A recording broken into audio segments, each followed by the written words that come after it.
I'm Carmen Norris, and you're listening to the Bad Alibi podcast. Please note that today's episode does have mentions of sexual assault.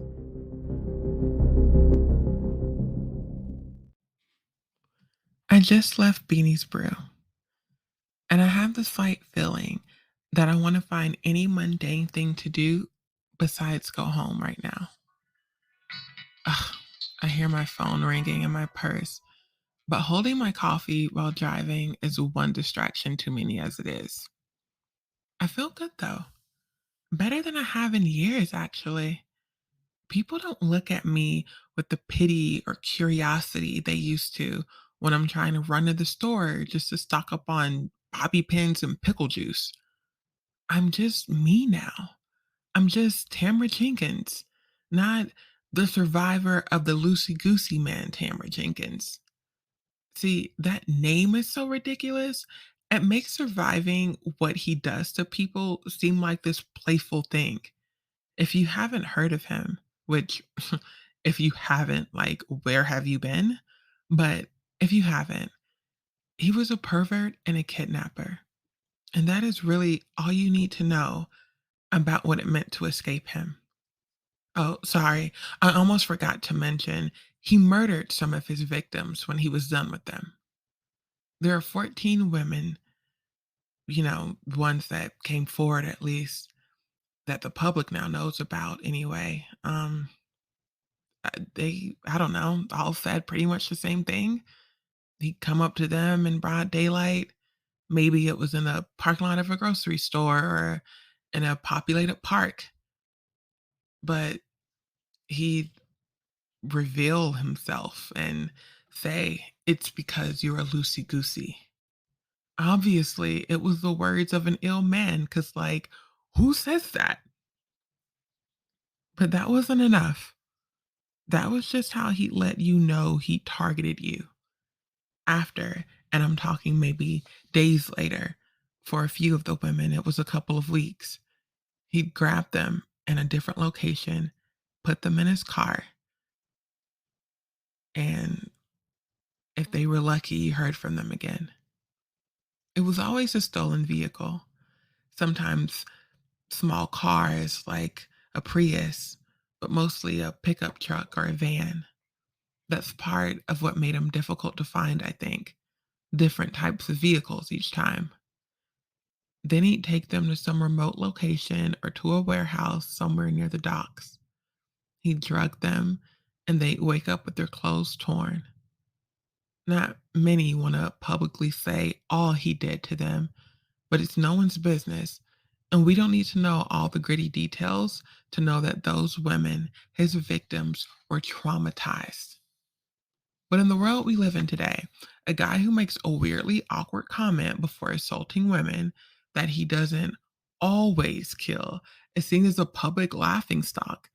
He looks and talks like someone's pervy old grandpa, so the world acts like it's fine. When people laugh and make jokes about it, it's as if they are purposefully trying to avoid the severity of it.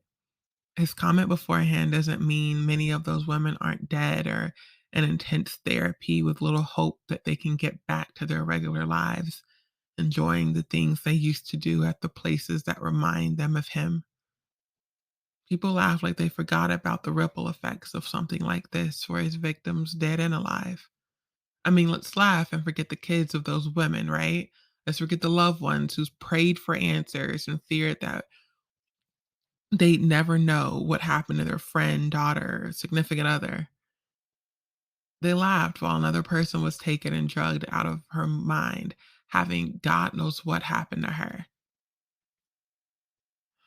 Okay, it's the end of my rant for now. Pulling into my driveway, I realize my coffee is getting cold and I don't even have a taste for it anymore. So I guess it's fine. A waste of money, but whatever. So tired of letting what happened control my every waking thought. As I turn the key in my doorknob, I can't help but remember the day he laid eyes on me. I wish I could just not care anymore. It was early afternoon and I walked out to check the mail. My neighbors are always having work done, so random cars will be parked in the street. But on that day, it wasn't so random. He pulled up outside of my driveway with his driver's side closest to me and tried to put a bag over my head and get me into his car. I knew it was him. I'd heard about it on the news.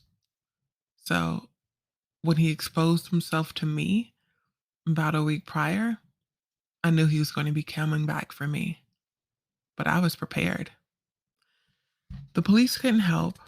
No one else believed it was actually him and not just some random perv. So I got angry and